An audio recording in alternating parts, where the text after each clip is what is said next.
belajar ya. All the saints and angels. And all the saints and angels, they bow before your throne. They bow before yes, you are God. And all the elders cast their crowns before the Lamb of God. You are worthy, you are worthy of it all. Mari sama-sama angkat tangan kita. You are worthy, Lord, you are worthy of. Yes, you are worthy, Lord. For from you are all things, and to you are all things.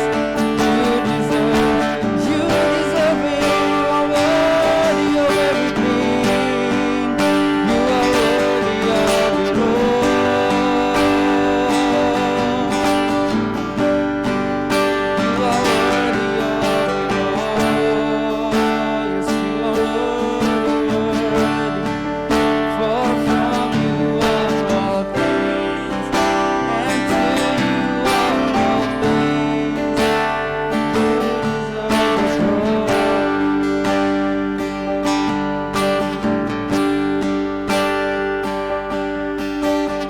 Day and night, night and day, let incense arise. Day and night, night and day, let incense arise. Day and night, night and day, let incense arise. Day and night, night and day, let incense. Come on, angkat suaramu. Day and night, day and night, night and day, let incense arise. Here we are, Lord. Here we are worshiping you, Lord. Incense arise. Day and night, night and day, let incense arise. Day and night, night and day, day and night, night and day,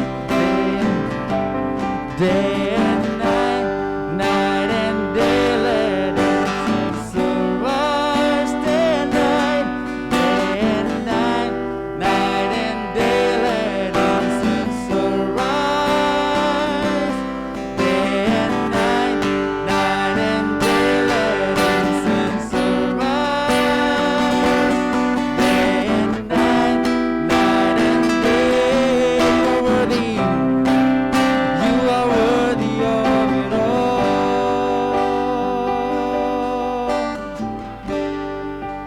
You are worthy of it all.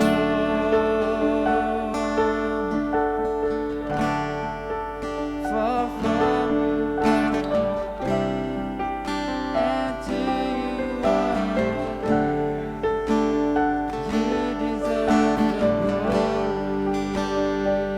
You are worthy, Lord. You are worthy of it all.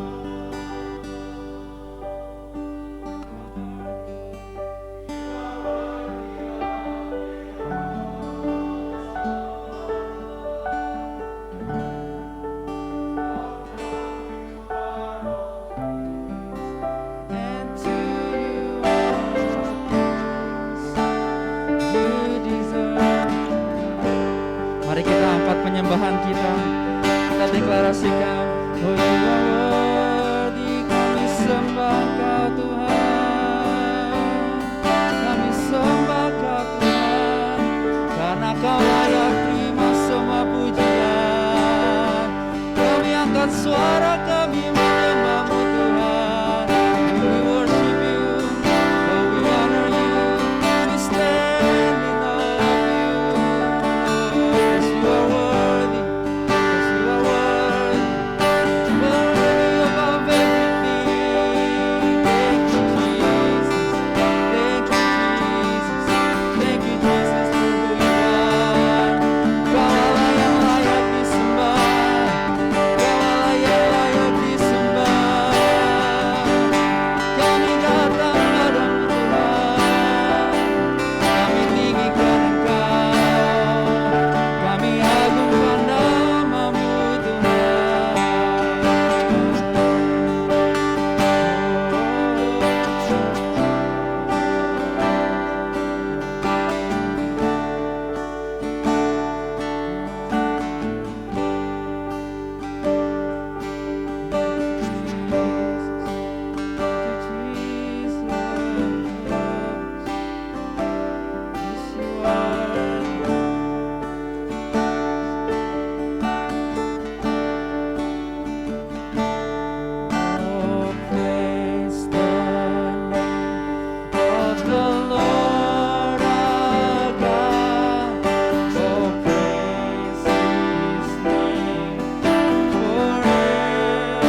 terima semua pujian kami.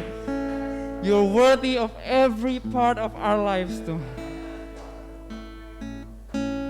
Terima kasih Tuhan. Ajar kami Roh Kudus untuk punya lifestyle of worship dalam hidup kami, yang selalu berserah, yang selalu meninggikan nama-Mu Tuhan. Di dalam nama Tuhan Yesus kami berdoa dan mengucap syukur. Semua teman-teman katakan amin. Amin. Silakan duduk teman-teman.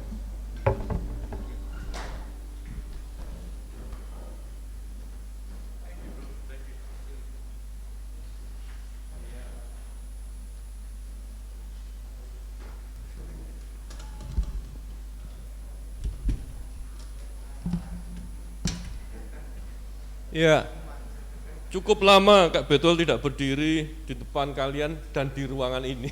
Jadi senang sekali bisa ada di tempat ini. Di sini nggak apa-apa ya, teman-teman yang di Zoom tiga orang bisa kelihatan? Agak ke tengah sih ya, oke ya. Nggak apa-apa. Ya kamu di situ ya, mengalah ya, oke, sip. Oke kalau gitu Alkitab itu mejamu tak pakai buat tempat Alkitabnya Kak Betul. Iya, oke.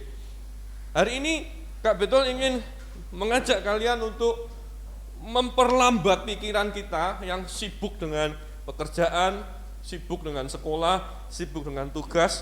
Hari ini kita memfokuskan hidup pikiran kita kepada firman Tuhan. Rasanya akan sangat baik di awal tahun ini untuk kita memulai kembali fokus kita kepada kebenaran firman Tuhan. Oleh sebab itu ada kertas yang Kak Betul sudah minta disiapkan. Jadi kalian bisa ambil kertas itu, ada pulpen, kalian catat sebanyak-banyaknya apa saja. Kita akan betul-betul menggali kebenaran firman Tuhan dan kita memikirkannya bagaimana itu bisa diterapkan dalam kehidupan ini. Oke? Karena tidak ada hal yang lain yang bisa memerdekakan kehidupan kita selain kebenaran firman Tuhan. Ya.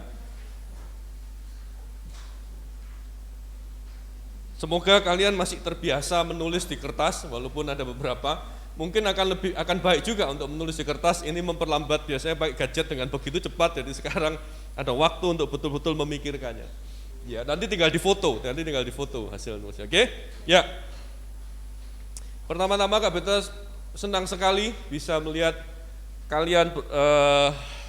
Tadi ada beberapa yang Kak Betul merasa masih membayangkan kalian itu mukanya masih terbayang-bayang sekolah minggu begitu ya, tapi sekarang sudah tadi tanya, Cindy sudah kuliah, waduh, Feli sudah kerja apalagi itu cepat sekali ya, menandakan saya juga sudah bertambah usia.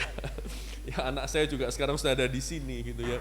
Tadi Jenny juga mendatangi, loh Sian kamu tinggi sekali, padahal dulu ya masih bayi digendong sama Jenny gitu. Dan sekarang mereka sudah menikah gitu ya, dari luar biasa. Ini pasti tepuk tangan dulu pasangan yang luar biasa ini ya. Gitu. Ya. Nah, hari ini coba kita lihat dua bagian firman Tuhan. Kak Betul berharap ini tidak hanya memikirkan untuk diterapkan di dalam pelayanan, tetapi dalam kehidupan kita. Ya, Mazmur 97. Mazmur 97. Biasakan kita betul-betul bersekutu dengan firman. Jadi kalau perlu firman itu dikasih tanda, kalau masih buku seperti Kak Betul boleh dicoret-coret begitu ya. Ini Kak Betul bawa yang Alkitab di mobil, jadi tidak ada coretannya, karena siapa tahu suatu kali bisa ketemu dengan orang yang belum percaya. Biasanya ada beberapa orang dari agama lain itu menganggap Alkitab itu kudus, tidak boleh dicoret-coret. Jadi ini yang siap di mobil, yang tanpa coretan ya. Tapi kalian boleh mencoret-coret. Oke, ya. Mazmur 97. Kita lihat sama-sama ya. Saya berharap kalian betul-betul bisa konsentrasi melihat ayat demi ayat. Ayat ini dikatakan dengan judul perikopnya adalah Tuhan adalah Raja. Tuhan adalah Raja, biarlah bumi bersorak-sorak, biarlah banyak pulau bersukacita. Jadi di sini jelas sekali pemazmur berkata ia ingin menjelaskan kepada pembacanya, kepada orang yang akan menyanyikan lagunya bahwa Tuhan adalah Raja. Pakai kata Raja besar, artinya Tuhan penguasa, penguasa tunggal, penguasa utama, dan bumi akan bersorak-sorai. Biarlah banyak pulau bersukacita. awan dan kekelaman ada sekeliling dia.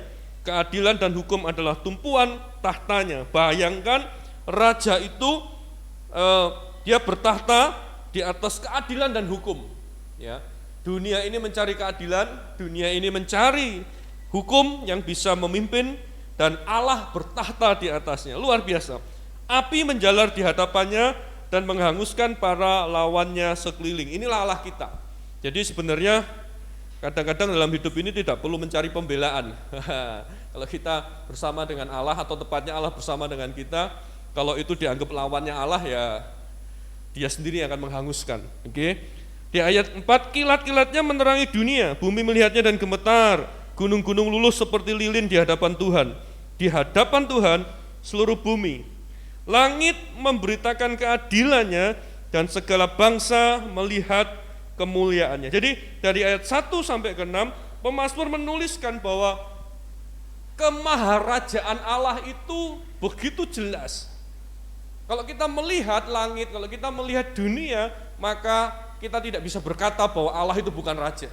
Dia satu-satunya raja, dia satu-satunya penguasa dalam hidup ini. Oleh sebab itu, memasuki tahun ini ada yang bilang bahwa dunia ini akan banyak bencana hari-hari ini.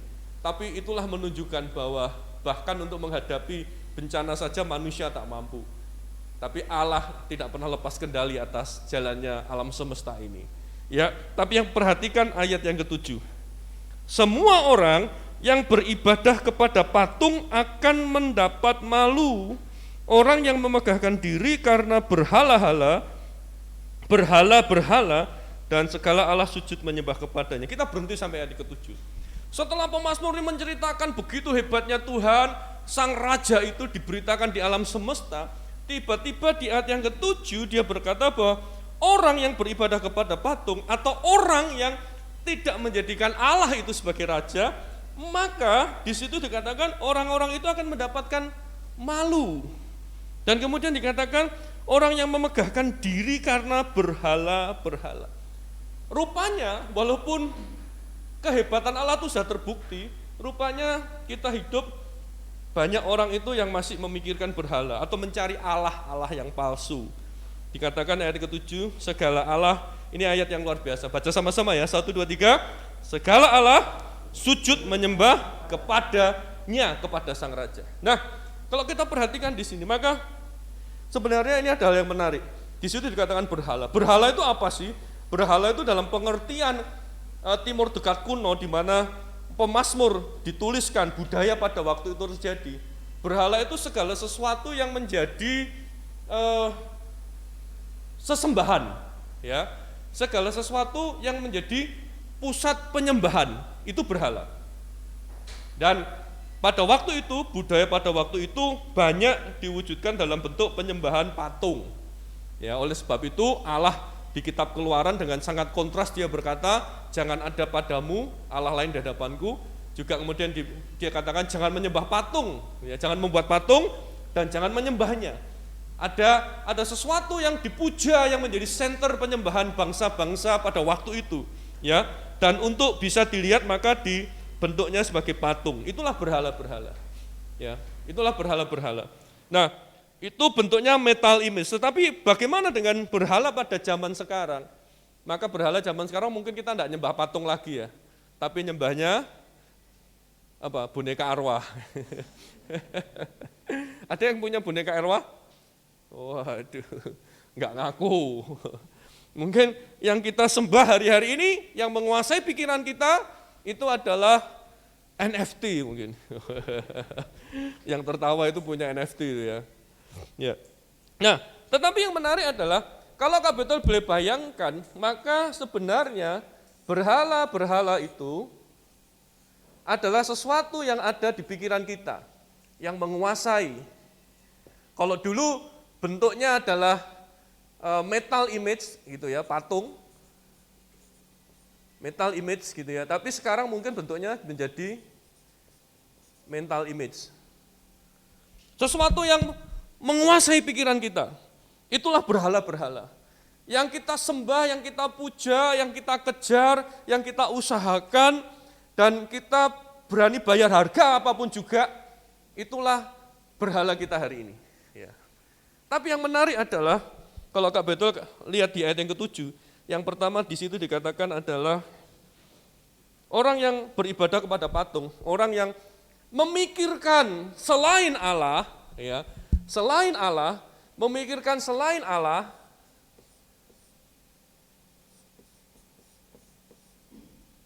orang-orang yang pikirannya tidak dipenuhi dengan Allah, tapi di pikirannya dipikirin oleh hal-hal yang lain, entah itu berupa mental, kecerdasan mental kita, pikiran kita dipenuhi apa? Selain Allah, maka di situ dikatakan kita akan mendapatkan malu. Ya. Dan sebenarnya ini sudah dinubuatkan nanti Paulus di kitab Timotius katakan di akhir zaman itu artinya hari-hari ini, hari-hari terakhir itu, setiap orang itu dikatakan kemuliaan, aib itu menjadi kemuliaannya. Jadi sebenarnya apa yang kita achieve pada hari ini, kalau itu di luar Allah itu pasti akan menjadi sesuatu yang memalukan. Gitu. Tetapi yang menarik adalah Kak Betul tidak mau terburu-buru, lalu kita berhala apa kita hilangkan. Tapi yang mestinya, yang menarik adalah demikian. Karena manusia itu tidak bisa hidup tanpa pikirannya dikuasai sesuatu. Ya, setuju? Ya kan? Saya ulangi, Kak Betul ulangi. Kita ini tidak bisa hidup membiarkan pikiran kita itu kosong, tidak bisa. Ya, pasti ada sesuatu yang menguasai pikiran kita. Itu kita tiap hari itu kita pikirkan sesuatu. Nah, menariknya di ayat itu, di ayat yang ke-7 dikatakan segala Allah, segala berhala itu, segala yang menguasai mental pikiran kita itu lebih baik dikatakan di situ itu takluk kepada Allah. Kita taklukkan kepada Allah. Di situ dikatakan ayat segala Allah sujud menyembah kepadanya. Oke.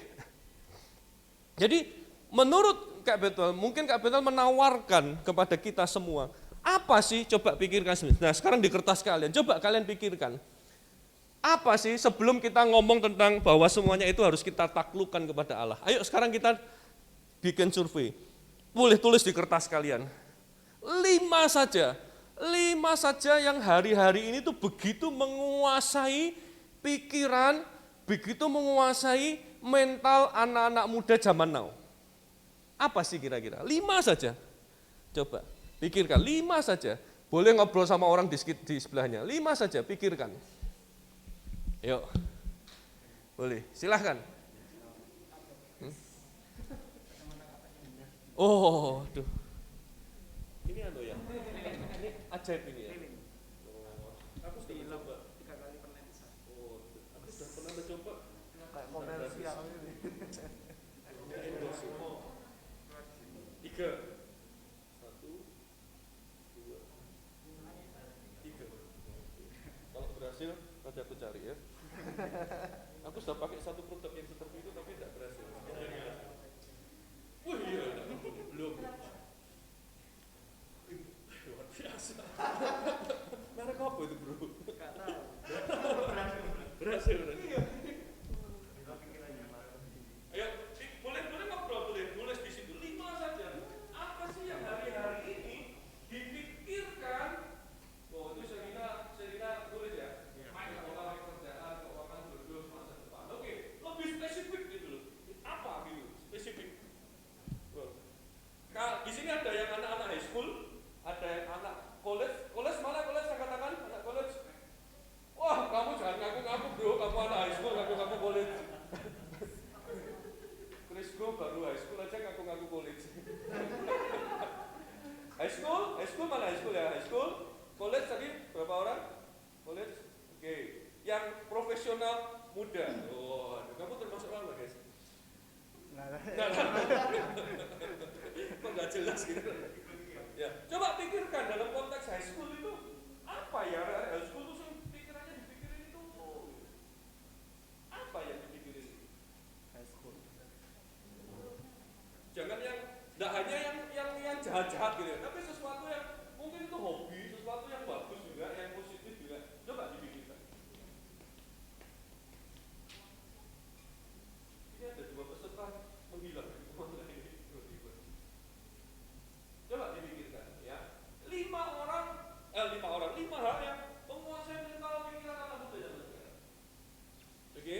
Nah sekarang supaya tidak malu, tidak usah dikasih tanda, tetapi lihat 5 hal itu. Coba pikirkan, dari 5 hal itu mana saja yang menguasai mental pikiran kita?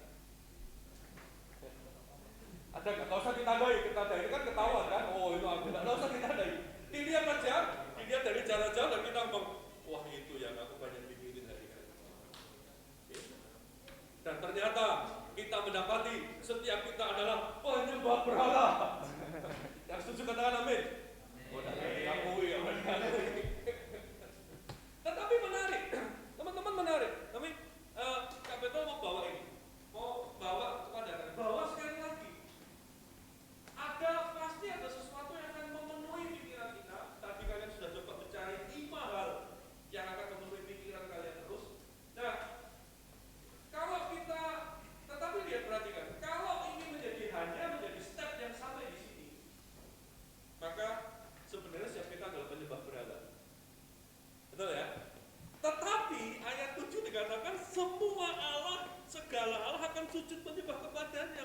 Artinya semua isu di dunia, semua keinginan-keinginan di dunia, artinya semua cita-cita di dunia, semua mimpi, semua passion yang ada di dunia, name it, apa saja, itu harus sujud kepada Allah.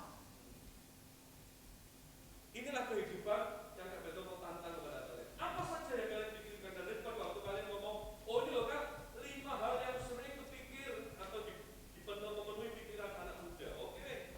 Dan kemudian kalian melihat, oh ternyata ada yang 5-5-nya kita juga punya dalam hidup ini. Patrick, terima kasih untuk kejujuranmu. Kamu bisa kasih contoh trik apa tuh? Uang. Pikiranmu dipenuhi uang ya tiap hari. Iya. Kepengen punya berapa sih kamu? Sebenarnya banyak ya. Hari ini sudah punya berapa? Nggak usah dijawab.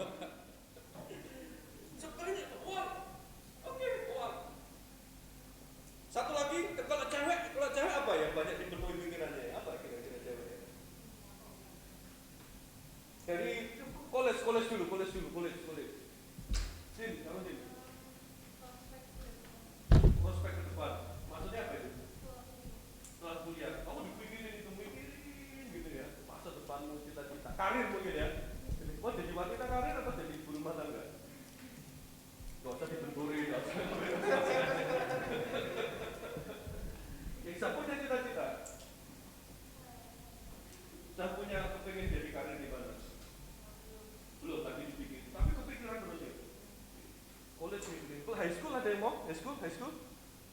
Ya, high school biasanya paling kecil malu gitu. Boleh, siapa mau? Ayo mau coba? Yang banyak dipikirin apa? Tulisnya dibaca aja. Study. Wih, high school tuh mikirin sekolah ya Mas ya. Kalau college rasanya nggak mikir sekolah, ya aku. Ya, kalian anak-anak high school masih mikirin study. Ya, tadi pertanyaannya, JS, apa sih yang banyak dipikirin anak-anak sosial kalian? Apa? Yang kamu tadi? Setuju dengan ini? Sama insecure. Insecure itu maksudnya apa? Mikirin jadi diri. Cari jadi diri. Aku ini siapa ya? Aku ini harus jadi diri. Kalau anak kuliah sudah tidak mikirin jadi diri ya. Entah jadi dirinya sudah bagus, entah masih rusak. Pokoknya jalan terus. Tetapi apapun yang kalian memenuhi pikiran kalian menarik. Ayo, di situ dikatakan sujud kepada Allah. Ya ini kata yang bagus sekali ya. Sujud kepada Allah. Sujud. Oleh sebab itu jangan ketika di pikiran kita dipenuhi sesuatu. Ya, yang tentu yang Kak Beto maksudkan adalah sesuatu yang netral, dalam arti misalnya kayak tadi Patrick bilang, aku dipenuhi mikir uang, gak mikir uang. Oke, fine, semua orang mikir uang lah, ya kan? Tetapi apakah ketika pikiranmu itu dipenuhi uang, lalu kamu sadar bahwa aku harus membawa Allah dalam tanda kutip tadi itu sujud kepada Raja yang sesungguhnya? Ya.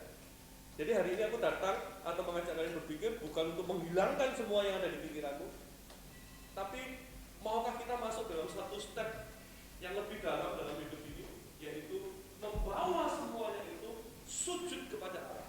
Oke? Nah, Kak Beto mau bikin lebih praktis lagi dari pengajarannya Paulus. Rasanya suaraku cukup didengar ya, nggak perlu pakai mic ya.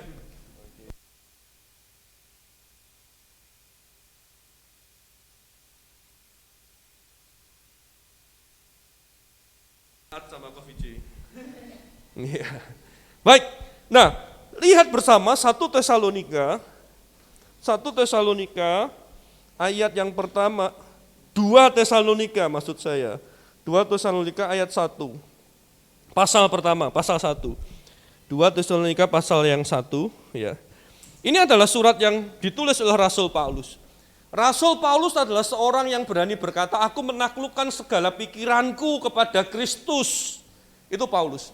Pauluslah orang yang berkata bahwa akulah milik Tuhan, artinya pikirannya pun adalah milik Allah. Ini luar biasa. Nah, kita perlu dengar apa yang dia katakan. Nah, kepada jemaat Tesalonika, dia mulai suratnya itu sebelum nanti dia bicara tentang kedurhakaan sebelum kedatangan Tuhan, ini berdoa dan bekerja dan segala macam, nanti ada tuntunan-tuntunan praktis kepada jemaat Tesalonika. Ia memulai dengan ucapan syukur dan doa kepada jemaat Tesalonika.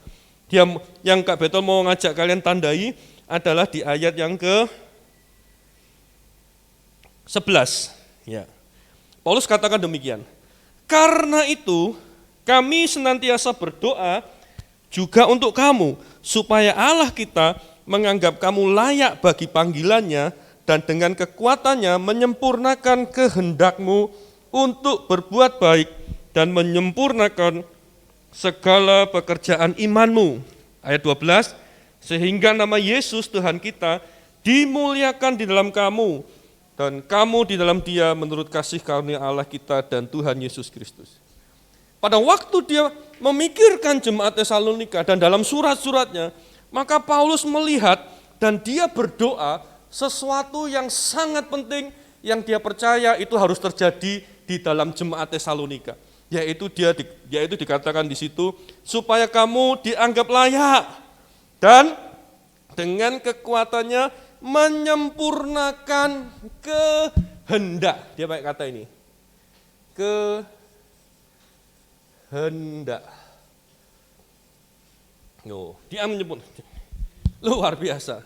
Dia bukan, jadi kalau kalian sering ada yang pernah dengar ya, kita ini enggak boleh punya kehendak. Kehendak yang harus ada dalam itu adalah kehendak Allah gitu ya. Sabar dulu. Kalau Paulus katakan setiap manusia harus punya kehendak. Justru setiap manusia harus punya sesuatu yang memenuhi pikirannya, yang kamu kehendaki. Bahkan selalu Kak Betul berdoa ketemu dengan anak-anak muda yang hidup ini itu punya kehendak. Kalau orang Jawa itu bilang punya karep, tahu ya punya karep ya. Punya karep. Kadang-kadang sedih ya, kalau lihat ada anak-anak muda itu yang hidupnya sepertinya nggak punya kehendak gitu ya. Let it flow gitu ya. Biarlah hidup ini mengalir saja. Ya, menurut papanya Patrick, dia selalu ngomong kehidupan yang mengalir itu selalu ke bawah. Dia bilang begitu. Oh iya benar juga ya. Mengalir itu selalu ke bawah begitu. Jadi kadang apa ya, yang buat gregetan itu bukan hanya misalnya ketemu anak muda yang hidupnya itu ngaco-ngaco. Kadang-kadang kalau anak muda yang hidupnya ngaco-ngaco atau lagi dalam dosa yang parah-parah begitu, kadang-kadang ya malah kita punya belas kasihan. Kadang-kadang yang gregetan, yang kadang itu adalah ketika ketemu anak muda yang enggak punya kehendak ini loh. Ditanya kamu karepnya mau apa, kamu kehendakmu apa sih? Kamu punya keinginan apa? Enggak tahu. Apa ya Kak ya? Masih dipikirin. Kalau menurut Mama sih, lu ini kehendakmu bukan kehendak Mama, enggak. Kehendakmu apa? Gitu. Kalian punya kehendak enggak dalam hidup ini? Punya keinginan enggak? Halo? Kalau gini baru punya gitu ya. Kalau ditanya, kamu tuh hendak apa sih dalam menjalani hidup ini? Tunggu Kak, aku masih bergumul dengan identitas diriku. Oh ya gak apa-apa. Tapi selama kamu bergumul dengan identitas dirimu, kamu punya kehendak enggak sih dalam hidup ini? Coba pikirkan itu. Ya, pada waktu beberapa tahun yang lampau, kita mulai pelayanan anak remaja pakai branding namanya Impactors. Impactors itu bukan kebetulan ya, kata itu kata yang anggap saja itu suara Tuhan dari langit yang berkata, penamailah nama itu impactors begitu ya, kurang lebih begitu. Kenapa? Dengan tujuan supaya sederhana. Impact anak-anak yang dalam hidupnya tuh kehendaknya itu satu, aku pengen jadi dampak. Aku pengen jadi dampak, aku hidup tidak cuma numpang di dunia. Yesus sudah menebus aku dengan darah yang mahal, sudah lunas terbayar, aku harus memuliakan Tuhan dengan tubuhku dan aku harus jadi dampak. Aku punya kehendak itu. Itu sebenarnya visi impactors, begitu simple, semua orang jadi dampak dalam hidup ini. Ya. Artinya apa? Dia punya kehendak gitu. Tapi perhatikan, perhatikan di situ. Ayat yang ke-11, perhatikan dulu kalimatnya. Kalian boleh garis bawah ya, boleh tandai, kalian boleh tuliskan di situ. Menyempurnakan kehendakmu untuk berbuat baik. Ya, ini bagus ini. Ya, berbuat baik. Perbuatan baik. Oke? Kehendak pertama, perbuatan baik. Tidak asal kehendak, tapi Paulus katakan menyempurnakan perbuatan baikmu, kehendakmu untuk berbuat baik. Gitu. Ya sekarang kalau Kak Betul boleh kasih kesempatan buat kalian. Kalau di sini, ya, kalau Kak Betul boleh kasih pakai di Inggris-Inggrisin lah ya. Ini perbuatan yang good. Oh, yang good. Segala sesuatu yang disebut good, segala sesuatu yang disebut baik, milikilah itu menjadi kehendakmu. Oke? Ya, sekarang kalau mau boleh dibalik kertasnya atau demammu, pikirin sekali lagi. Dari 5 hal yang memenuhi pikiranmu, mana sih yang ada enggak itu yang perbuatan baik yang kamu kepingin itu terjadi dalam hidupmu? Lebih spesifik. Kalau tadi uang, apa? Uang itu baiknya apa yang harus ku kejar dalam hidup ini? Aku menginginnya apa gitu. Dikasih sekarang kualitasnya kualitas baik. Nangkep masuk enggak betul? Atau masih bingung? Nah ya nangkep ya, pikirin. Kamu ini punya kepengen apa? Oh gitu. Bram ini punya cita-cita jadi aktor. Oh keren ini ya. Nanti tolong tanda tangan sebelum dia terkenal. Susah nanti kalau dia sudah terkenal di Jakarta. Kita kejar, Bram, dulu temanmu impactors gitu. Masih ingat loh ya, Bram, harus ingat loh Bram ya. Wah, siapa tahu dia ikut nanti ini, film-filmnya Ernest Prakasa ini. Atau malah jadi Ernest Prakasanya Indonesia. Wah, the next Ernest Prakasa. Ya kan? Enggak ada amin Bram, kamu Bram. Itu loh Bang. Punya kehendak. Itu salah satu sutradara favoritnya Kak Betul. Dia punya value dalam filmnya luar biasa. Nah, pikirkan ayo. Kehendak baik, ya. Jadi jangan takut jadi orang, Kak nanti aku ambisius Kak. Kak aku ini orangnya nanti ambisi. Kak aku nanti orangnya bertentangan dengan kehendak Allah. Jangan ngomong itu dulu. Ya, cari. Kamu tuh kepengen apa ya? Pikirin tuh apa saja yang membuat, bahasa sekarang mungkin kayak passion gitu ya. Passionnya itu apa? Apa sih yang kamu kepingin nih gitu. Tapi yang luar biasa, diteruskan di ayat yang ke-11 itu, dengan kehendak menyempurnakan kehendakmu yang berbuat baik, dan menyempurnakan, yang disempurnakan yang pertama tadi kehendak berbuat baik, yang kedua yang disempurnakan adalah pekerjaan iman. Kehendak ya untuk mengerjakan sesuatu yang baik, lalu yang kedua nih, kehendak untuk mengerjakan pekerjaan iman. Dan kalau kita membaca dalam surat-surat pastoralnya Paulus, surat-surat penggembalanya Paulus selalu menantang jemaat untuk punya kehendak, untuk punya planning, untuk punya cita-cita, untuk punya project yang sifatnya adalah project iman.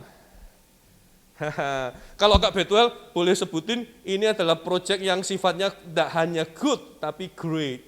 Oh ada bukunya, good to great. Wah, kemungkinan malah ini harusnya dari firman Tuhan itu ya, good to great. Kita tidak hanya sekedar, oh ini baik deh, aku kerjain deh. Tapi pekerjaan yang sifatnya pekerjaan iman, good to great. Kenapa itu dibilang great? Karena selalu pekerjaan iman itu adalah pekerjaan yang dalam tanda kutip tidak masuk akal. Tidak masuk akal, tidak masuk akal. Tidak masuk akal, tidak masuk akal. Kalau kita jalani itu dengan kepintaran kita, kalau kita jalani itu dengan resource yang kita punya, ya itu masih biasa-biasa. Tapi Paulus selalu nantang jemaat itu punya pekerjaan iman. Mereka dia nantang jemaat yang masih kecil seperti Tesalonika untuk merintis, untuk membantu jemaat yang lain yang sedang dalam kesusahan. Mereka aja lagi susah, tapi mereka disuruh bantu yang lain yang lagi susah. Tetapi kalau itu adalah pekerjaan iman, maka itu yang diinginkan oleh Paulus. Punyalah pekerjaan iman. Pekerjaan yang sepertinya kalau kamu hitung-hitung kalkulasi, tidak mungkin. Dan biasanya pekerjaan iman lah pekerjaan yang berkaitan dengan kehidupan orang lain. Kalau dalam pakai istilahnya Paulus di dalam 1 Korintus adalah tidak cuma bermanfaat tetapi pekerjaan yang membangun. Gitu, yang membangun. Ya. Aku kepengen ketemu anak-anak muda yang hidupnya tidak cuma ngejar yang baik-baik toh. No. Hari ini kita hadir di sini, Kak Andi, Ko Andi boleh nyebutnya Om juga boleh, Ko boleh biar masih muda, sama istrinya C. Christine. Mereka bertanya, aku nih pelayanan sebagai suami istri di mana ya? Ya Kak Betul kayak kesempatan untuk lihat-lihat ya. Ini loh anak-anak muda. Ya, ini anak-anak muda. Aku cerita itu untuk apa tadi tujuannya ya? Ada tujuannya saya ceritain. Ya, waktu itu Kak Betul cerita sama Ko Andi dan C. Christine ini, dipanggil Ko sama CC biar awet muda. Bahwa kehidupan kita itu tidak cuma mengejar yang levelnya good atau baik saja. Waktu itu Kak Betul tanya sama mereka, apakah betul institusi pertama yang diciptakan oleh Tuhan adalah keluarga? Mereka dengan yakin jawab, iya. Kalau Kak Betul bilang, iya tapi tidak 100% ya. Kenapa? Karena institusi yang pertama yang diciptakan oleh Tuhan adalah keluarga Allah. Bukan sekedar keluarga. Nanti berkembang menjadi keluarga Allah itu menjadi umat Allah yang dikenal sebagai Israel. Hari ini kita mengenal keluarga Allah itu sebagai gereja. Adam dan Hawa itu representasi dari umat Allah dan representasi gereja. Kenapa Kak Betul? Karena Kak Betul ingin kita ini sadar, bahkan keluarga-keluarga seringkali sekarang kalau kelas parenting diajarnya menjadi keluarga yang baik saja, tapi keluarga yang mungkin tidak membangun kehidupan keluarga rohaninya. Itu Kak Betul sharing karena kami sama-sama suka tentang isu parenting. Tapi maksud Kak Betul adalah, pernahkah kalian memikirkan bahwa kamu di hidup ini bukan untuk hidupmu sendiri. Mengejar hal-hal yang baik. Oh, cita-citanya luar biasa kalau Kak Betul ketemu kalian. Luar biasa. Aku dulu aja waktu seusia kalian gak pernah punya cita-cita seperti kalian ya. Kok bisa ya kalian tuh mikir cita-cita seperti itu? Duh, kamu lagi cita-citamu apa tuh hari ini tuh? Selain menikah.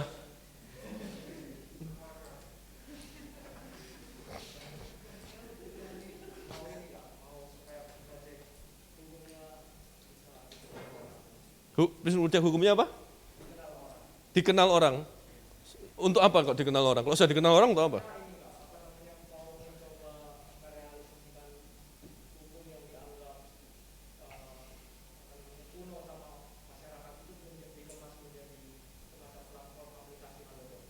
Oh, oke. Jadi orang itu begitu mudah mendapatkan akses kepada hukum, kepada pendampingan hukum sebenarnya gitu ya.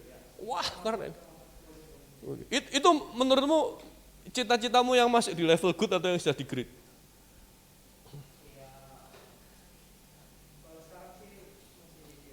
Masih. Kamu yakin kamu bisa mencapai itu tanpa iman? Butuh iman. Selamat, kamu sudah mulai berjalan dalam satu kehendak yang luar biasa. Tapi I want to challenge you guys, ayo mikirin. Bahkan kalau perlu, jangan mikirnya nanti pada waktu sudah terlambat ya. Ya tapi kalau sudah terlambat pun ya enggak apa-apa sih. Maksudnya sejak muda, walaupun kalian high school pun, walaupun kalian, bahkan Kak Betul akan ngomong kepada anak-anak Kak Betul yang masih SD pun, aku akan ngajak mereka untuk berpikir, hidup ini harus punya namanya proyek iman. Yang kamu kerjakan tuh enggak bisa kamu lakukan dengan resource sendiri, kamu perlu Tuhan dan kamu perlu keluarga rohanimu menolong kamu. Itu yang disebut dengan pekerjaan iman. Great. Kalau kalian pernah baca buku Good to Great, mungkin itu juga hal pekerjaannya tidak bisa dikerjakan sendiri. Perlu resource yang besar yang perlu membuat kamu untuk mengembangkan kapasitas. Tapi yang dimaksud di sini adalah kamu butuh iman. Meyakini bahwa Allah, kalau tidak Allah yang mengerjakan itu dalam hidupmu, melalui hidupmu, tidak bisa terjadi. Pernahkah kalian memikirkan itu, pekerjaan iman? Kak Betul lagi tantang Kak VJ sama Kak Firman. Ya. Kalian sudah kenal Kak Firman ya? Kak Firman ini luar biasa. Sekalian perkenalan, Kak Firman ini lulusan sekolah teologi, alma maternya Kak Betuel. Jadi dia sempat melayani di Garut sebagai salah satu pendeta abal-abal, bukan pendeta abal-abal. Maksudnya dia pendeta yang belum diangkat jadi pendeta, tapi dia sudah berfungsi sebagai pendeta. Jadi dia itu ngajar dari sekolah minggu sampai khotbah di umum. Kalau kalian nggak percaya, cari YouTube-nya MDC Garut, itu dia sudah khotbah di depan umum. Wah, keren. Walaupun dia malu kalau ditonton. Tapi dia memutuskan untuk pindah ke Surabaya, dia ingin lebih lagi. Dia ingin mencari apa yang Tuhan mau dalam hidupnya lebih lagi. Dan di masa mudanya, Kak Betul suka kumpul dengan anak muda seperti mereka untuk menantang mereka punya pekerjaan iman. Nanti kalau sudah menikah, tadi dengar-dengar dari Goh, yo cita-cita berkeluarga Kak, cita-cita menikah. Loh, tidak apa-apa, itu cita-cita yang mulia. Itu termasuk kehendak iman. Tanya sama orang yang sudah menikah. Menikah itu kehendak iman. Loh, tidak percaya. Dua jadi satu. Dulu hidup sendiri dengan kebutuhan sendiri, sekarang harus memikirkan, nggak bisa, harus itu kehendak iman loh. Ya. Itu great project. Makanya kita dari muda kalian diajar tentang cetak biru cinta, tentang bagaimana jadi laki-laki terhormat, jadi perempuan yang terkasih. Tujuannya apa? Kalau supaya tahu bahwa menikah itu juga pekerjaan iman. Nggak bisa asal kayak gaya-gaya, aku suka, ayo kawin sama aku, nggak bisa begitu men, come on. Hai, enak aja bisa, nggak bisa begitu. Itu pekerjaan iman. Ya, kalau kamu menikah, pilihannya cuma dua, kamu mendapatkan surga di dunia atau kamu mendapatkan neraka di dunia. Ya, semoga kalian yang mau menikah memikirkan lagi. Tapi percayalah, jadikan itu proyek imanmu. Dan yang ketiga tapi menarik. Nah, kalau ini rasanya kita perlu nulis buku ini, Di, ya. Kalau di dunia kan bukunya kan si siapa? Jim Collins ya itu ya. Good to be great. Nah, good to great. Kalau Kak Betel lihat Paulus nulisnya indah sekali. Ayat 12 perhatikan. Sehingga nama Yesus, dia berdoa supaya kamu, Allah itu menyempurnakan kehendak baikmu, kehendak imanmu atau perbuatan yang great, yang tidak biasa-biasa, yang tidak sekedar baik, tapi tujuan utamanya adalah di situ luar biasa. Nama pekerjaan yang endingnya itu nama Yesus.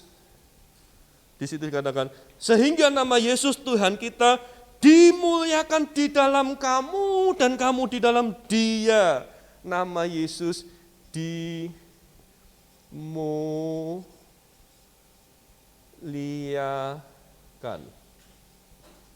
Atau kalau Kak Betul boleh pakai istilah Kak Betul, ini namanya glorifying project. Glorifying dream, kalau kita ngomongnya Januari tentang dream.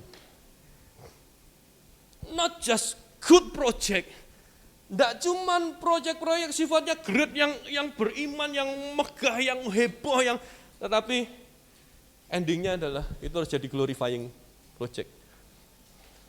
Pada waktu orang, kalau kita lihat, kita tujuan satu, aku pengen banyak bawa orang itu menyembah nama Yesus. Aku ini pengen tadi yang Darren katakan, kita ini jadi apa? Worshipper. Ketemu orang tuh aku pengen itu, membawa orang itu ke, ya kalau bahasa beratnya making disciple for Christ begitu, tapi mungkin keberatan buat kita. Tapi sederhana aja, kita cuman ketemu jadi dampak 1 tahun ini loh, aku cuman kepengen dampingi 1 orang itu, aku punya proyek iman, mendoakan, mengajak dia kontak, mengajak dia datang ibadah, sampai dia betul-betul mengingini Yesus dalam hidupnya. Itu proyek yang simpel yang kita bisa mulai. Not just good, even not just great, but a glorifying project. Bayangin kalau dari muda kita memikirkan ini. Tidak apa-apa, uang itu, ya tidak apa-apa. Kak Beto juga mikirin uang. Enggak boleh dilupakan. Ya kepengen juga sih mau jualan NFT di OpenSea gitu. Tapi tak lihat-lihat nih, gak apa ya enggak. Selfie-nya Kak Betul pasti enggak laku lah ya. Enggak punya komunitasnya kan. Mau apa ya? Oh aduh. Kepengen juga, tetapi itu ditaklukkan, ya sujud kepada Allah, ditaklukkan kepada Allah, dan mulai memikirkan apa yang ada di pikiranku itu menjadi proyek-proyek yang tidak sekedar baik, tapi itu pekerjaan iman yang great, yang ujung-ujungnya adalah nama Yesus dimuliakan. Wow, Paulus itu, dan Paulus tidak ngomong tok kepada orang Tesalonika, dia memperjuangkan itu kepada jemaat Tesalonika. Dia itu cuman itu yang dia kejar. Dan disitulah lahir seorang hamba Tuhan yang hebat, yang 90.000 kilometer berjalan kaki mengabarkan Injil. Ketika dia dalam proses dikatakan ada duri dalam dagingku, yang kemungkinan besar kalau Kak Betul menafsirkan lebih kepada sakit malaria yang begitu akut sehingga dia penglihatannya menjadi kabur. Dia harus katakan aku harus menulis dengan huruf yang besar. Dalam semua keterbatasan itu, Paulus itu jangan dibayang orang yang gagah perkasa kayak Bram badannya enggak. Paulus itu mungkin lebih gundul kayak Kak Betul begitu ya, mungkin banyak yang gitu. Jadi karena bayangin dipukul, dianiaya, hampir mati. Tapi dia very produktif di dalam hidup ini. Ya, dalam satu ayat yang lain dia katakan, aku bekerja lebih keras daripada yang lain. Walaupun itu dia katakan itu semua karena anugerah Tuhan. Karena mimpinya cuma satu, dia tidak cuma cari hidup yang baik. Dia tidak cari cuma semua iman-imannya itu terwujud, tapi dia tahu bahwa hidup ini harus memuliakan Tuhan.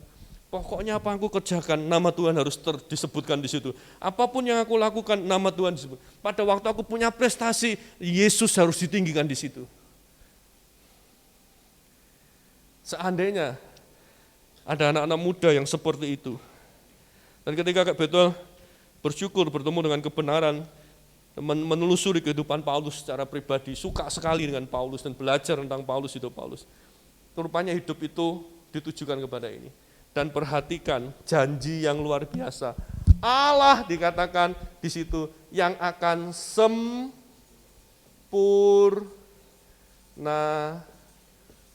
Ini pekerjaannya Allah. Ya, ini Allah yang akan menyempurnakannya. Wah, keren. Di sini aku tidak takut lagi. Aku pengen jadi anak muda yang punya kehendak. Aku pengen jadi orang yang punya karep. Aku ingin dalam hidup ini tidak cuma awal tahun bikin resolusi, tetapi setiap waktu aku pengen punya kehendak Tuhan, aku pengen ngelakuin sesuatu yang baik. Apa ya Tuhan ya? Aku apalagi yang aku bisa lakukan ya? Tapi Tuhan apalah? Iman yang ini aku tidak bisa kerjakan kalau tanpa iman. Sesuatu yang besar dan namamu dimuliakan di situ. Aku tidak takut untuk punya mimpi. Kenapa? Karena Allah sendiri akan menyempurnakannya. Wah, keren. Ayo, kalian yang lagi masuk di dunia konsultasi, uang, bisnis, hukum, pajak ya, perpajakan ya. Betul, kamu legal dan segala macam. Kalian yang high school nanti mau masuk mikirin kuliah apa dan segala macam. Yang sudah kuliah walaupun merasa enggak kuliahku kok rasanya kok lihat gini kok rasanya kok salah jurusan. Enggak, bukan gitu, bukan salah jurusan. Pikirin deh. Oke, salah jurusan sekarang apa ya? Apa ya yang aku bisa pikirkan gitu. Ya, aku dengar cita-citamu luar biasa ya. Kamu mau menjadi? Iya. Masih. Oh, dokter jiwa, mental health, dia urusan mental health. Dia pengen jadi dokter jiwa. Oke. Sementara yang lain pada kepengen jadi dokter cinta, dia pengen jadi dokter jiwa. Tapi biasanya orang yang sakit jiwa dimulai dari gagal bercinta itu. Ya, oke. Nah, bisa ditangkap? Sangat memberkati secara pribadi dan Kak Betul berharap ini menjadi berkat buat kalian semua dan memikirkan. Ayo, pada waktu kalian terlibat juga di dalam pelayanan. Ya, tahun ini kita kepingin punya pelayanan anak muda yang mungkin skup jangkauannya lebih besar. Sedang berdoa untuk ibadah anak muda itu dilakukan di lantai bawah gitu ya. Kita mau uji coba dengan acara tanggal 13 Februari yang akan datang Jadi tidak ada lagi impactors untuk SMP, SMA, untuk college yang kita belum terjangkau sama sekali, atau kalian beberapa yang anak-anak yang sudah mulai bekerja, kita gabungkan, ada MDC Youth yang yang profesional, lalu ada yang college, lalu ada yang high school. Kita mau coba. Tetapi itu bukan sekedar kumpul-kumpul bikin acara karena anak muda harus ada. No. Tapi setiap kita mikirin ya apa ya, aku punya kehidupan yang seperti ini, tapi paling tidak aku pengen bawa satu temanku, dua temanku juga punya kehidupan yang sama. Itu tujuannya.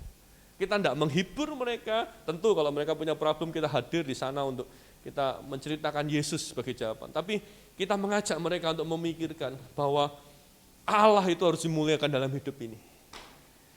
Itu kita akan menemukan kepuasan hidup. Identitas diri, pergumulan diri, semuanya selesai ketika kita tahu rumusnya. Hidup ini Allah itu dimuliakan. Amin. Oke. Nah, sekarang coba pikirkan, tuliskan apa sih yang kehendak dalam hidupmu. Tidak cuman mungkin mulai dari yang baik-baik aja. Kamu kepengen apa sih dalam hidup ini, baik apa? Ya. Tapi ada enggak pekerjaan iman yang sedang kamu cita-citakan? Kamu boleh tulis, nanti boleh sharing. Kita masih punya waktu, kita ambil waktu 5 menit ya. Ini sudah 8:30. Kalian ayo boleh tuliskan. Kamu punya proyek iman apa sih yang ingin kamu kejar dalam hidup ini? Yang kamu tahu itu memuliakan Allah. Satu aja kamu pikirin.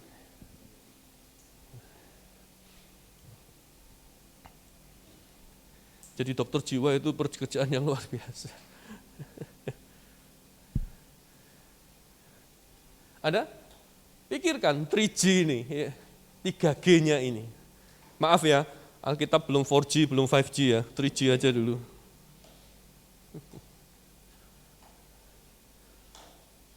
Mikirkan glorifying project yang kamu kejar dalam hidup ini. Kalau sudah boleh sharing kan kanan kirinya boleh, aku lagi mendoakan ini. Boleh ambil.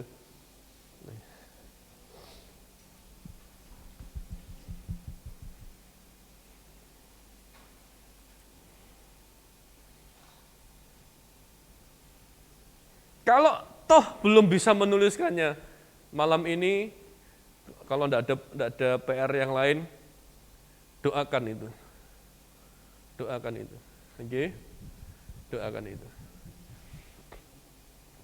Secara pribadi Kak Betul juga di dalam keluarga, sebagai suami istri maupun pada anak-anak, Kak Betul selalu mengajak keluarga untuk memikirkan ini. Kami tidak hidup hanya dalam standar baik, bahkan tidak hanya pekerjaan iman saja, tapi pekerjaan mengerjakan sesuatu di mana Yesus itu dimuliakan. Ya. Kalau bahkan sampai satu kali, kalau anak-anak Kak Betul sendiri yang harus mengambil proyek-proyek yang begitu besar, yang mereka harus sepertinya mempertaruhkan kehidupan mereka demi Tuhan, tetapi sekali lagi yang menyempurnakan Tuhan.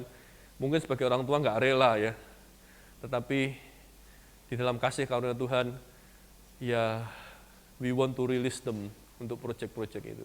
Yang penting nama Tuhan dipermuliakan dalam hidup mereka. Ya, ini Kak Betul tidak nakut-nakutin dulu bayar harganya seperti apa, karena harga itu urusan belakangan.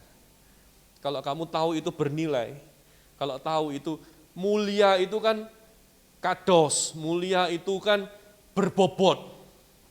Kalau kau menganggap Allah itu berbobot, bukan bobot besar badannya, bobot itu artinya sangat mulia, sangat bernilai, sangat valuable, sangat berharga, sangat megah, maka kita akan bayar harga apapun juga untuk Allah yang mulia itu. Dan bersyukur dia sudah terlebih dahulu membayar harganya di atas kayu salib. Sehingga dia berjanji, dia yang akan menyempurnakan kehendak kita. Hari ini kalau ada sesuatu yang kau pikirkan dalam hidupmu, jangan ditakuti, jangan hilang. Kok aku pikirannya gini Kak, ya duniawi sekali loh, serahkan tuh sama Tuhan. Ya, berdoa, ngambil waktu, ditata, kamu kepingin apa? Kamu pengen punya kehendak seperti apa dalam hidup ini? Dan Kak Betul percaya, Tuhan yang punya rencana atas hidupmu, dia akan berbicara kepada kalian. Pasti, dia tidak akan diam saja. Amin. Antusias ya, jadi anak muda ya. Jadi jadilah anak muda yang punya karep ya. Aldo, I appreciate apa yang kamu cita-citakan. Aku percaya itu bukan cita-cita biasa. Tapi itu cita-cita yang Tuhan taruh dalam hidupmu. Oke? Ada yang mau sharing yang sudah punya ketemu project iman dalam hidupnya? Ada? Sa, you want say something, Sa? Hah? Iya.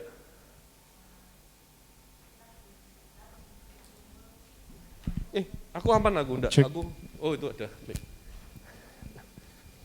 Thank you. Oke, kalau boleh sharing, lagi bergumul satu tempat gitu untuk anak-anak muda, tapi aku lebih spesifik ke anak-anak remaja, khususnya mereka yang punya masalah dalam keluarga. Sesimpel anak-anak broken home, aku melihat bahwa mereka itu rentan, tapi itu tuh sebenarnya mereka gampang ditangkap kalau kita juga punya value yang benar gitu loh. Jadi lagi bergumul banget tentang hal itu. Tuhan mau bawa kemana ya? Mau tempatnya itu apa? Wadahnya itu apa? Dengan apa yang aku geluti sekarang, apakah aku sudah cukup siap untuk mempersiapkan hal itu atau belum? Nah, sampai sekarang masih bergumul akan hal itu sih Kak. Konsepnya kayak gimana gitu. Ya, kamu banyak bergumul dengan anak remaja yang cari identitas jiwa, yang ada yang sakit jiwa juga. Puji Tuhan belum enggak? Belum ya. Tapi ya itu isu hari-hari ini ya, mental health dan segala macam depression and everything di tengah-tengah pressure yang begitu berat dalam hidup anak muda. Kak Betul itu pernah satu kali punya kerinduan gereja di Putat itu menjadi gereja anak muda yang di bawah itu ada hari tertentu yang dikhususkan anak muda, orang tua enggak boleh masuk. Tidak, ini area anak muda gitu ya. Misalnya hari Kamis gitu, ini hari anak muda. Di situ disediain tempat untuk bikin tugas, printer, wifi, tempat duduk, kopi dari yang mahal sampai kopi sasetan.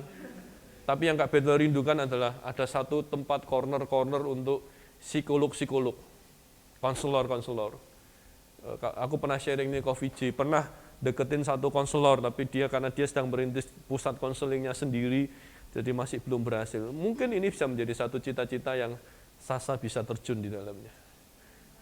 Saya tahu hari-hari ini dibutuhkan banyak konselor untuk anak-anak muda. Ya, entah kenapa ya, sekarang jadi mudah stres begitu ya. Kasihan ya kalian ya hidupnya. Ya kalau mikirnya ke sini terus, cari yang good-nya saja, tanpa bisa hidup di dalam iman, bahkan bisa memuliakan Allah, ya bisa stres gitu ya. Ingat, Tuhan yang menyempurnakannya. Oke, untuk adik-adik yang high school, jangan takut bermimpi, ya.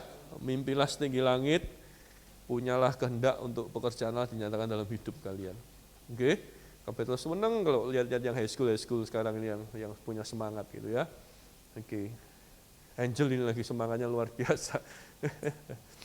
Ya, satu lagi yang mau sharing, silahkan, satu orang. Dulu Kak Betul diajari bagaimana menjadi seorang yang bisa menjadi dampak itu sederhana. Pokoknya kalau ada meeting, ngomong aja.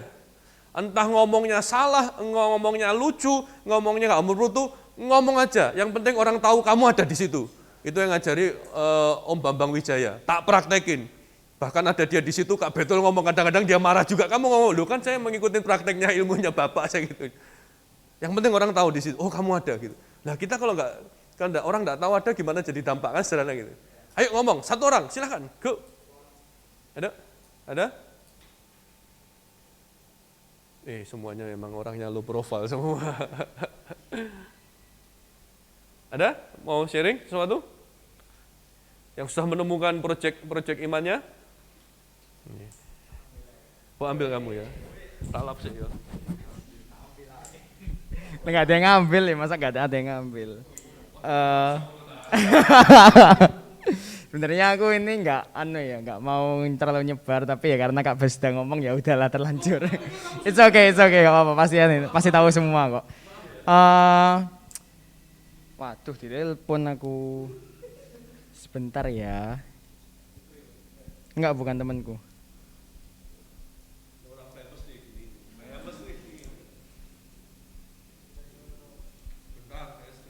Oke, ya jadi banyak dari ini aku ngomong kayak gimana ya? Secara singkat aja ta. Secara singkatnya, kenapa kok Kak Bet tadi kan ngomong aku mau jadi aktor kan? Itu sebenarnya aku nggak mau. Dari dulu tuh aku nggak pernah kepingin terkenal, tapi for some reason sekitar tahun lalu bulan September atau Agustus, ini agak cerita dikit ya.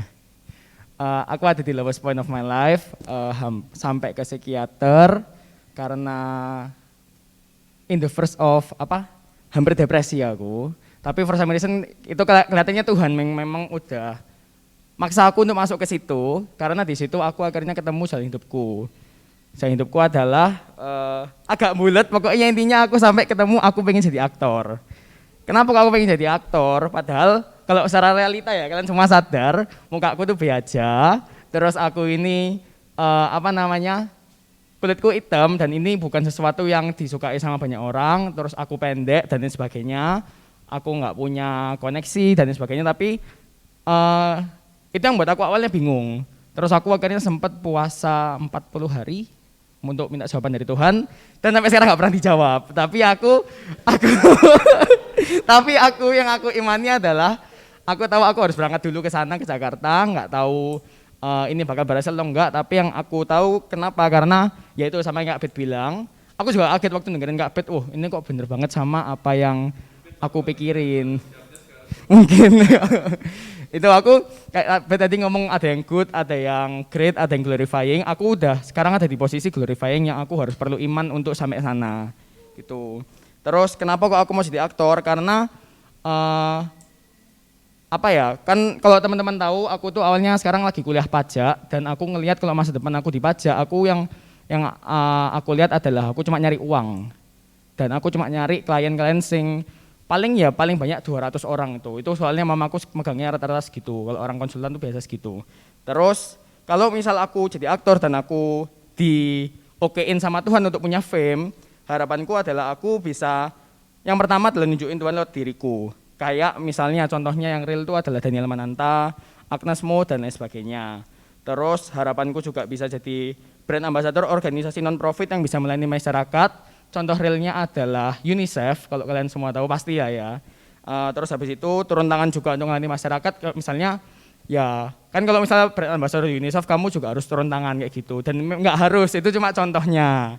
Terus habis itu kalau di sini kan ada banyak orang itu lebih ngejar semacam kalau sebutannya itu ya domba yang tersesat, itu untuk orang Kristen yang cuma Kristen KTP. Harapanku itu adalah ngejar orang yang belum kenal Tuhan untuk aku tunjukkan. Soalnya kan di Indonesia ini statistiknya Kristen itu kecil banget. Dan aku harapanku dengan fame yang aku punya nanti, aku bisa ngejar semakin banyak orang yang belum kenal Tuhan dan aku tunjukin lewat diriku, lewat saksi-saksiku, lewat cerita-ceritaku dan lain sebagainya. Gitu sih. Ya itu toh, kenapa aku mau jadi aktor. Satu hal yang Kak Beto pastikan dalam hidup Kak Beto tidak pernah menganggap remeh semua cita-cita orang, bahkan cita-cita bayi pun tidak boleh dianggap remeh, karena siapa tahu betul-betul itu adalah rencana Tuhan dalam hidupnya, ya. Pokoknya besok kalau jadi aktor terkenal jangan bikin gaduh-gaduh ya Bram ya, yang gaduh-gaduh itu jangan diikutin, oke ya. Makanya tanda tangan dulu Bram ya, siapa tahu ya, nanti besok susah ketemu dia, tapi kami support Bram, kami support, karena ya agak tidak masuk akal menurut Kak Betul, karena Kak Betul tahu hitungannya konsultan pajak, ya tahu hitungannya satu orang konsultan pajak dengan segini-segini itu harganya berapa, seharusnya kalau dia mau tekuni itu dalam waktu dekat dia bisa menjadi Crazy Rich Surabaya, harusnya, ya at least Crazy Rich Surabaya Barat lah, harusnya ya, betul kalau dia bilang katakan kalau dia kejar uang di pajak itu bisa aja kalau dia orientasinya ke sana, ya, tapi kalau dia pengen punya lebih, dia punya scope of influence yang gede dengan apa yang dia cita-citakan, ya kita lihat proyek imannya Bram sama-sama, ya dicatat tanggal ini. Jadi berharap ini menjadi spiritual journaling kalian. Salah satunya juga Kak Beto rindu kalian menjadi anak muda yang punya jurnal kehidupan. Catat ini tanggal 27 Januari 2020 kalian dibukakan bahwa kalian hidup untuk punya proyek, punya kehendak, dan biarlah Allah sendiri yang menaruh itu dalam kehidupanmu, sehingga hidupmu adalah hidup yang memuliakan Allah. Ya, kehidupan yang paling puas, sampai Paulus katakan, aku menganggap yang lain sampah. Ya, see you on the top. Wah, kalau motivator begitu kan, ya see you on the top. Ya, tetapi yang Pak Betul maksudkan topnya kalian tahu ya, yang Paulus katakan tadi. Sampai dia ngomong yang lain aku anggap sampah. Pengenalan akan Allah, kemuliaan Allah itu yang aku kejar dalam hidup ini. Ya, oke. Tapi ya kalau bisa memang see you on the top. Kalian jadi top, punya influence kayak tadi, aktor dan segala macam.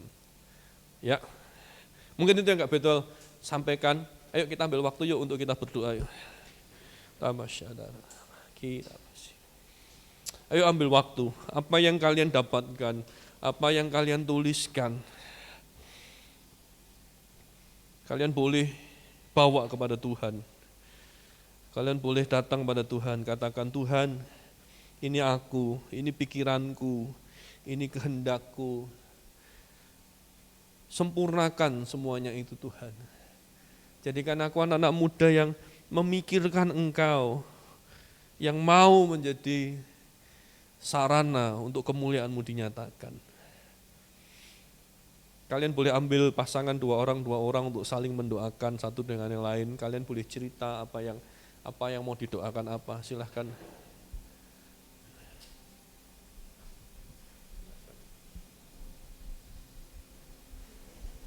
Yang sudah menikah juga boleh cerita, suami istri, silahkan.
Oke, semuanya udah selesai berdoa, teman-teman?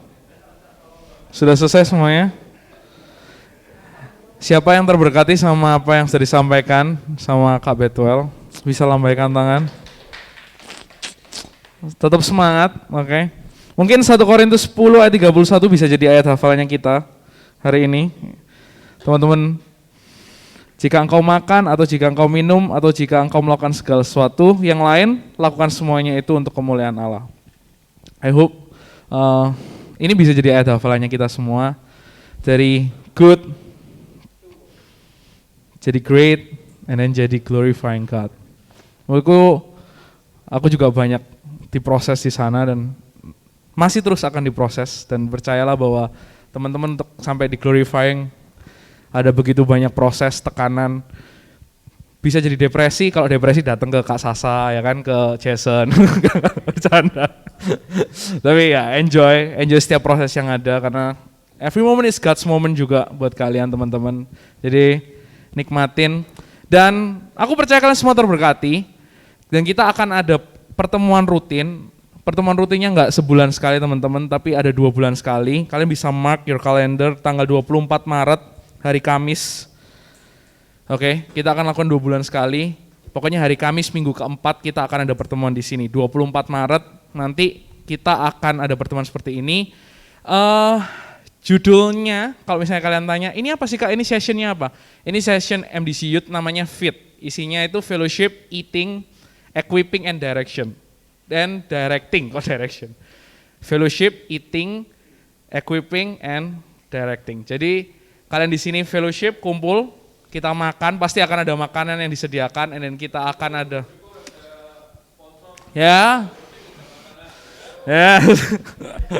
JAC, ada JAC, always support, and then kita akan ada dapat directing juga, oke?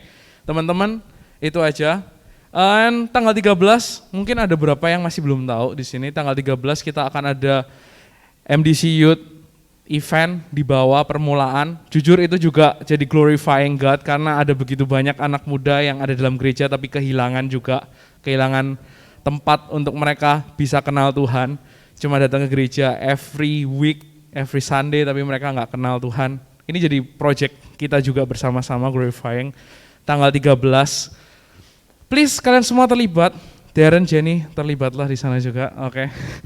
Dan Koko, Andi, dan C. Christine juga. Aku nggak tahu apa yang kalian sedang ngobrolkan tadi dengan Kak Betel, but tapi aku akan invite kalian juga untuk join di sana. Itu aja sih. Dan yes, Impactors sudah penuh dari week ke week. Siapa tahu? Nggak tahu sih, tapi ini imanku sih. Mungkin ini sudah waktunya kita di ballroom sih untuk anak muda ya. Ibadah kita harus penuhin. Impactor sudah 1 kali ibadah udah banyak yang duduk kemarin di belakang, Angel sampai duduk di belakang ya kan, sama Jessica Shine gitu kan ya. Kasian banget, kita mungkin perlu tempat yang lebih gede untuk anak-anak gitu ya. Oke, itu aja, kita bisa pulang. Oke, aku akan tutup dalam doa. Mari kita berdoa. Tuhan, kami ngucap syukur buat hari ini, kami ngucap syukur buat firman Tuhan yang menyegarkan setiap kami, meskipun kami ada yang ikut onsite maupun yang ada online. Tuhan, kami percaya berkat-Mu itu penuh untuk setiap kami, dan kami mengucap syukur untuk diingetin bahwa kami terus diproses. Mungkin hari-hari ini ada beberapa dari kami yang masih punya kehendak yang hanya sebatas good. Tuhan, proses kami untuk kami bisa punya kehendak yang great. Kalau kami ada di posisi great, Tuhan, proses kami untuk sampai glorifying You, Tuhan.